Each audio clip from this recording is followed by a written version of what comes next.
আপনাদের এই পাড়াটার নাম? শ্রীলঙ্কা। শ্রীলঙ্কা। ওই চারদিকে জল আছে না, আচ্ছা, ওইদিকে।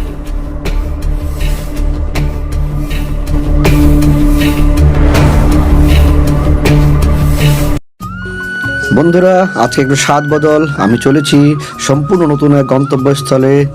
আর আপনারা দেখছেন চ্যানেল পাগল এলজি। এমনিতে কথাই বলে নদীমাতৃক বঙ্গদেশ, আর এই বঙ্গদেশের একটি অংশ দিনাজপুর।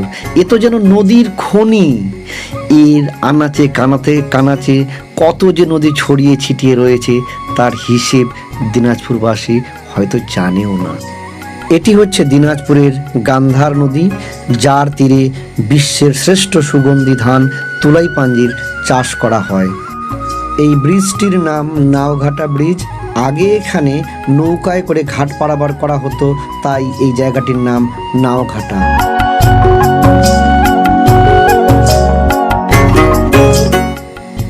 ওই দেখুন, দূরে দেখা যায় এক জনপদ, যে জনপদটি চারিদিকে জলবেষ্টিত।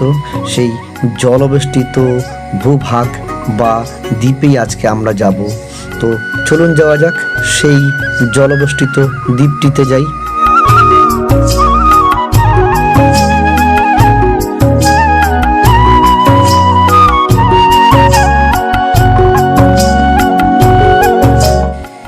মহারাজা ভাটল রোড ধরে আমি পৌঁছে গিয়েছি একদম আমার গন্তব্যস্থলের খুব কাছে।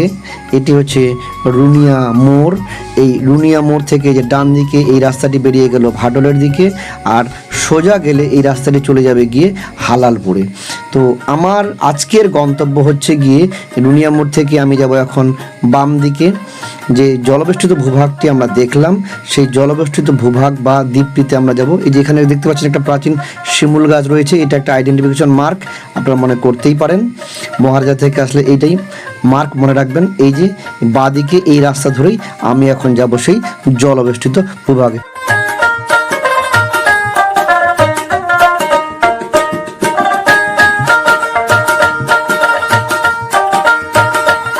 প্রধান পাকা রাস্তাটি থেকে এই দ্বীপটির দূরত্ব প্রায় 700 মিটার, যার অর্ধেক ঢালাই করা আর অর্ধেক কাঁচা রয়ে গেছে। আর এই যে দেখছেন কাঁচা রাস্তাটি এখানে বর্ষায় কেটে গিয়ে জল পার হচ্ছে।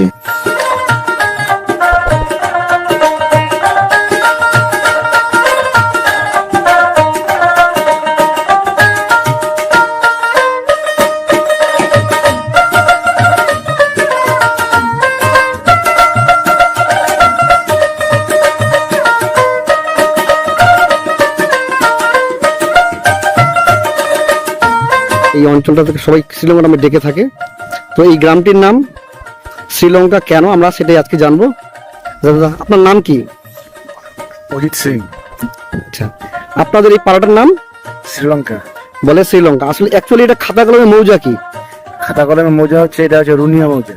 আচ্ছা, কাগজে কলমে রুনিয়া, কিন্তু এটাকে শ্রীলঙ্কা বলা হয় কেন? শ্রীলঙ্কা বলা হয়? শ্রীলঙ্কা বলা হয় এই কারণে যে চারদিকে জল, আমাদের বন্যা হলে চারদিকে জল, আর দ্বীপের মধ্যে আমাদের বাড়িটা, আচ্ছা, মানে এটাকে শ্রীলঙ্কা বলা হয়। এই দেখতে পাচ্ছেন আপনারা, এখানে এটি একটি দ্বীপের মতো, চারিদিকে জলাভূমি, বন্যা হলে চারিদিকে আরো জল জমে যায়। এর মাঝখানে আছে, এখানে কতগুলো বাড়ি রয়েছে? ধরো 20 থেকে 25টা বাড়ি আছে।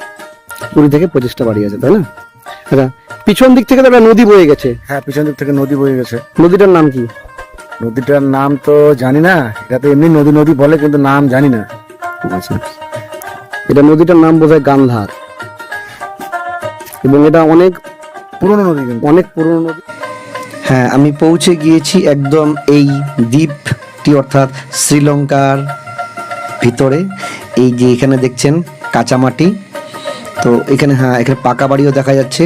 হ্যাঁ, যে গরু রয়েছে, দেখুন গরু বাধাই করা রয়েছে এখানে। তো এই যে আমি মাটির পথ ধরে এগিয়ে চলেছি, আপনারা দেখতে থাকুন। তবে এই গ্রামের রাস্তার, কাঁচা মাটিতে চলার রাস্তার একটা অদ্ভুত আপনারা অনুভূতি এখানে নিতে পারেন আমার সাথে সাথে।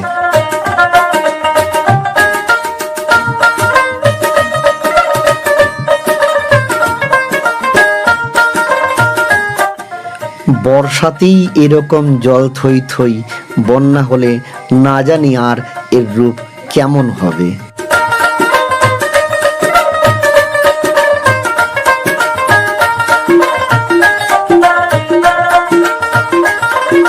গন্ধর নদী, যার পোশাকি নাম গান্ধার, সেই গান্ধার নদীর তীরে অবস্থিত একটি দ্বীপ বলা যেতে পারে, যার চারিদিকে জলভূমি রয়েছে। তো আপনার নাম কি? নিতাই সিং। আচ্ছা, আমরা এখানে এক স্থানীয় বাসিন্দা পেয়েছি যার নাম নিতাই সিং। আচ্ছা, এই যে পাশ দিয়ে যে বয়ে গেছে, এটা এটা সেই গন্ধর নদী, তাই তো?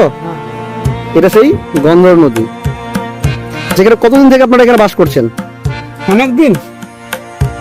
আপনার জন্মের পর থেকে এখানে আছেন? হ্যাঁ। আচ্ছা, আপনার জন্মের পর থেকে আপনারা এখানেই আছেন। তো এখানে শুনলাম যে 18 ঘর পরিবারের বসবাস। তো এখনো তো রাস্তাটা দেখলাম যে কাঁচাই রয়েছে। হ্যাঁ, কাঁচাই আছে। রাস্তাঘাট এখনো, এটা রাস্তাটা পাকা হয়নি এখনো?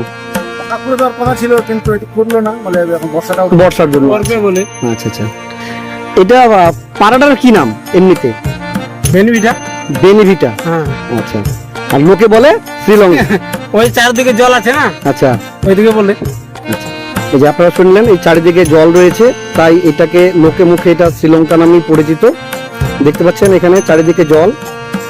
এখন বর্ষাকাল, এখনো বন্যাটা আসেনি। বন্যা আসলে এখানে চারিদিকে জল থই করে।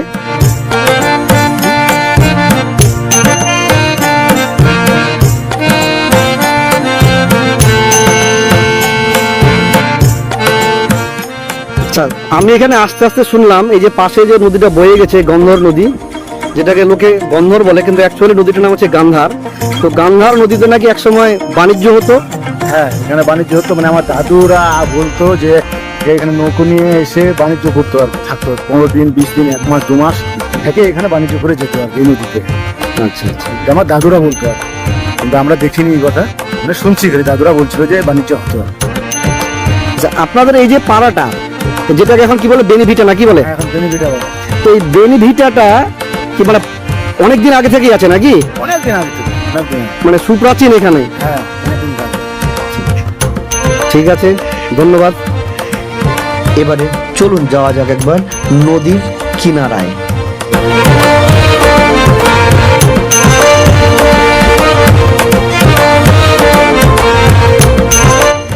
এই আলপথটি ধরেই কাদামাটি পার করে আমি এসেছি নদীর তীরে। দেখুন এখান থেকে কি অসাধারণ লাগছে এই পাড়াটিকে।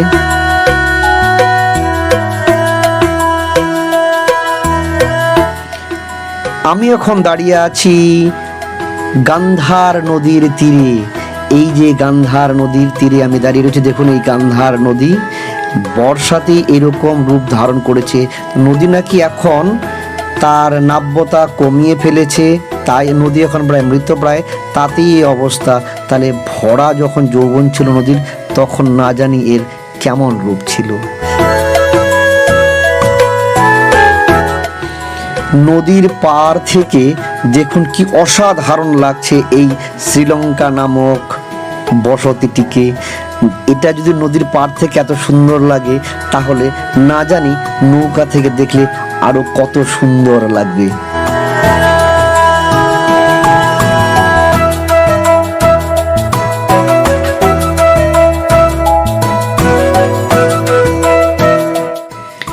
আজকের ভিডিওটি আপনাদের কেমন লাগলো তা অবশ্যই কমেন্ট বক্সে কমেন্ট করে জানান। যদি ভালো লাগে ভিডিওটি, তবে অবশ্যই চ্যানেলটিকে সাবস্ক্রাইব করুন। আর হ্যাঁ, ভিডিওটিতে লাইক করতে ভুলবেন না, কারণ আপনার একটি লাইক এরকম আরও নতুন ভিডিও তৈরি করতে উৎসাহ যোগাবে। সবশেষে বন্ধুরা, সবাই সুস্থ থাকুন, ভালো থাকুন।